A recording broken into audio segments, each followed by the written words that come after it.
Hi, I'm Bart Hanson. I'm the owner and operator of CrushLivePoker.com. The following hand comes from our call-in show that we record at 4:45 p.m. Pacific Time every Monday. If you want to call in your hand, check out the phone number in the description. Parks Yeah, Tuesday? that's right. It's 10-10. Yeah. So about 3K effective. So the villain in this hand is a very good pro. He plays higher. You know, he doesn't play to 5, so he only plays like 5-10, 10, 10 and a quarter and higher. Right. Fold it to him on the button, and he opens to 40, which is a standard open. A rec player in small blind calls. And I'm in the big blind with ace-king suited, ace-king of spades. 3-bet to 180. So button opens to 40, small blind calls. Is that right? Right, that's right. Small blind calls. And you're in the big blind.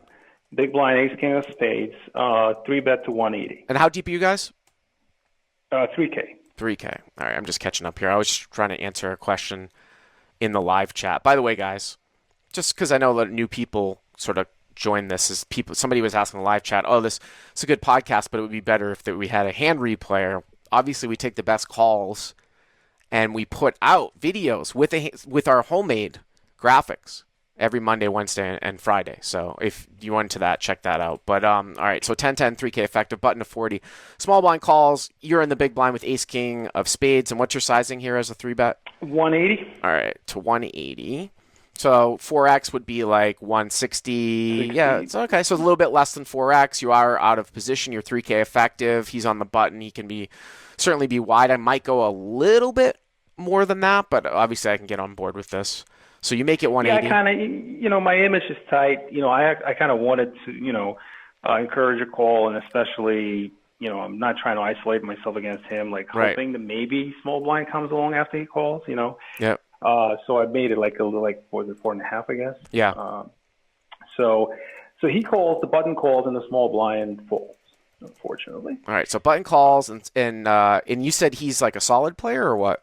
He's a very good pro. I know. Oh, okay. He plays like 10, 5-10 and higher, only 10 and a quarter, and yeah. He doesn't even play small stakes. So I mean, the other thing too, and that would be another reason for actually raising from out of position a little bit larger to dissuade him from calling. And if he's good, he's going to be defending this configuration with a lot weaker holdings. Do you see what I'm saying? As opposed to like you 3-betting out of the small blind or big blind versus a UTG open. So right. you get you're out of position. That's the flip side of it. But anyway, so the pot's about 400, right? Right, 400. Yeah. And so the flop comes out 10-10-9 with 2 spades. So you flop the nut flush draw. Right. Okay. So pretty good flop for us. And here, this may be a little controversial, and I don't know if so I decide to check. I mean, normally, obviously, we probably want to bet this because we flop very well here. Right. But I decided to check. Basically, I just decided to kind of get tricky. Like I said, I know he's a very solid player, so I just decided to confuse him, in case, I hit the spades that he's going to be like, there's no way I wouldn't have bet flush draw, if I flopped in a 3-bet pot.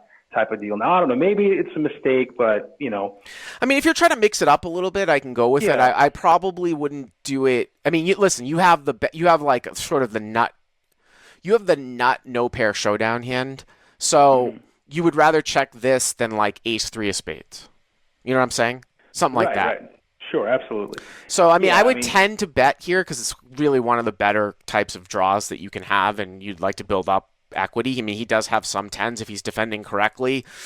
9-10 suited, Jack-10 suited, Queen-10 suited, things like that. But I think that also too, like betting 125 easily can get value from worse because he's going to have to defend with a lot of those broadways that are gut shots and straight draws too. Right. Yeah, like I said, mainly just for deception, just to get kind of tricky, because I know he's very good. Like normally I would probably bet this So you check. 50% of the time. Yeah, so I check, and he quickly checks behind. Okay. So the turn, it gets better. It's an offsuit jack. Okay. Yep. So now, we pick up a gut shot. So now I'm thinking, I got to start betting because, I got just a mountain of equity. I'm thinking, he might have, some kind of small pocket pair or something like that. So, I mean, so technically you got the best hand, but I'm probably 50. So I figured, I have to start betting right now. So I decided to bet 170. I don't know about the sizing. I was a little kind of confused, like what I should be betting, considering it's on the turn. Here's the thing, Gene. Uh, When you sent this in, I saw this too, and I don't think that. I mean, I can get on board with your check on the flop, but if I check the flop and I see this turn, I don't think I'm going to bet the turn here because I don't think he's going to come off of anything that you beat. So if you want to, if you say, well, I got to get him off of like pocket fours, I'm fucking not going to lose to pocket fours. If you go, if it, you could check here and then it could go check check and like say the river was an 8 and you could decide whether or not you want to bluff some random pair off the hand with sort of like a double delay barrel at the end, although with ace king probably has enough showdown value. But for all those reasons, I don't see what's going to fold here.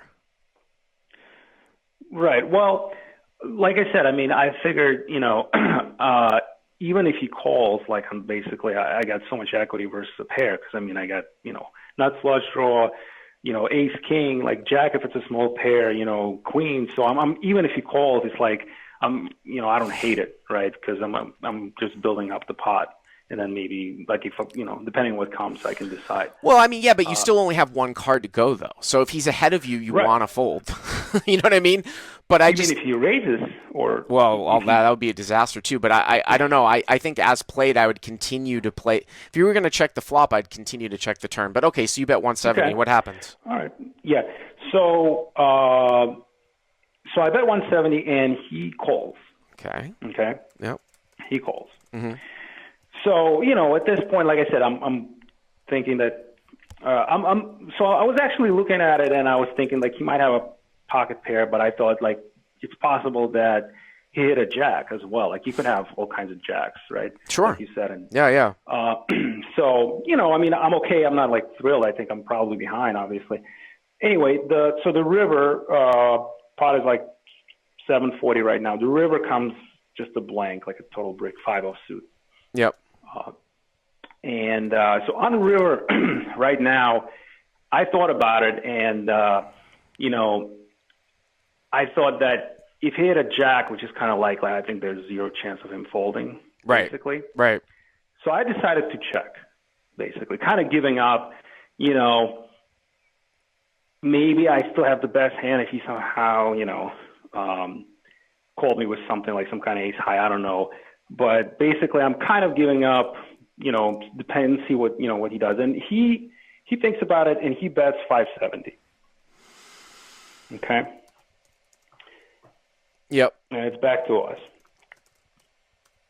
So a couple people in the chat are saying if you bet the turn and he calls, you have to fire the river. I disagree with that because I don't think he's supposed to be defending the turn actually with like maybe like sevens plus.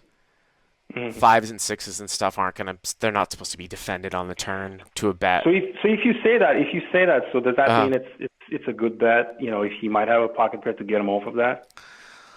I mean, I guess it's possible, but it depends on how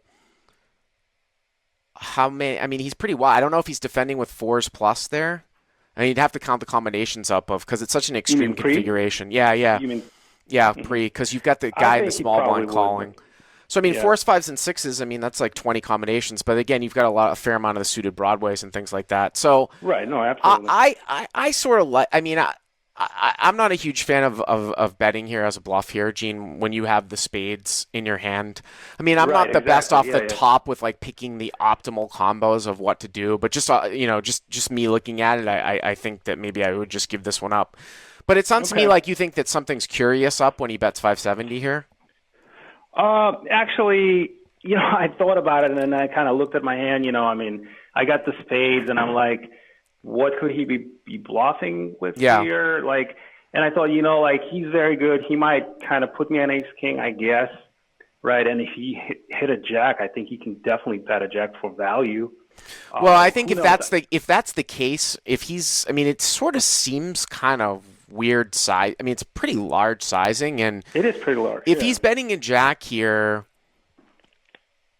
the other thing too is that a lot of hands with a jack if he's defending correctly, are going to have 2 overs and a straight draw on the flop, which probably you're supposed to start a bet when check 2 on the flop, going back to the flop. But even if that's the case and he does check behind with some things like that, if he's good enough to be like betting hands as weak as a jack here, then there's no way you can bluff catch. This is just not a good hand to bluff catch with, I don't think. So okay, 570 is pretty large.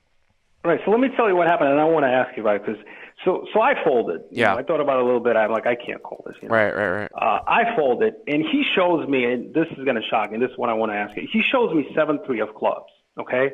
Mm-hmm. So, and like I said, like, this guy is definitely very good. So I started thinking, like, starting from pre, right, what does that mean that he's thinking about me, like, is he just calling to bluff me later? Because he maybe thinks, oh, I'm just like a 2-5 player. He hasn't seen me or something like that. Well, I mean, he probably knows. He thinks he's got.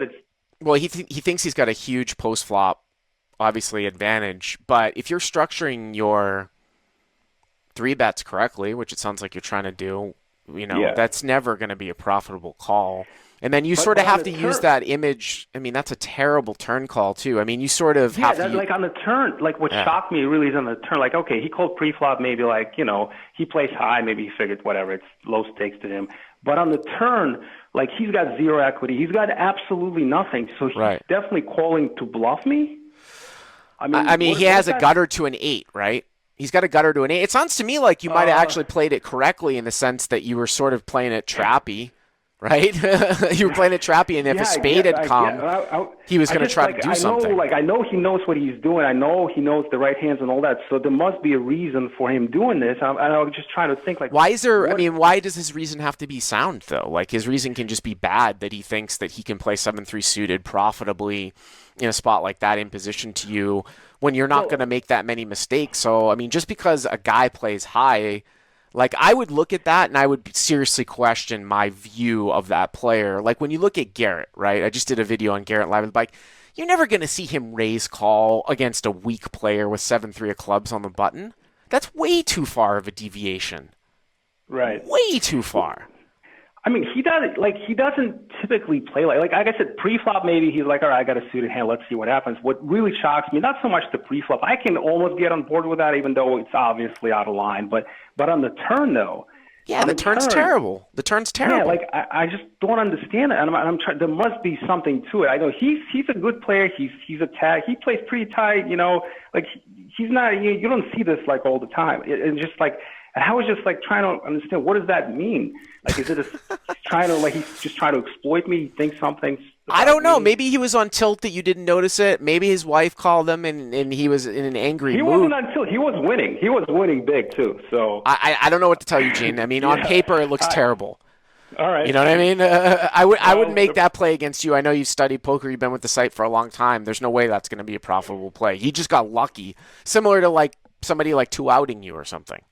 You know what I mean? In some other hand. But that was definitely one of those interesting ones, though, so I wanted to run by you. But I appreciate your input. Thank you. You got it. All right, Gene. Thanks for the call. Hey, guys, if you like what you've seen here, please click on the subscribe button, and you'll get notified every time we put up a new video. And if you want to check out crushlivepoker.com for the first month free, use the code YTA200. Click on the link right there.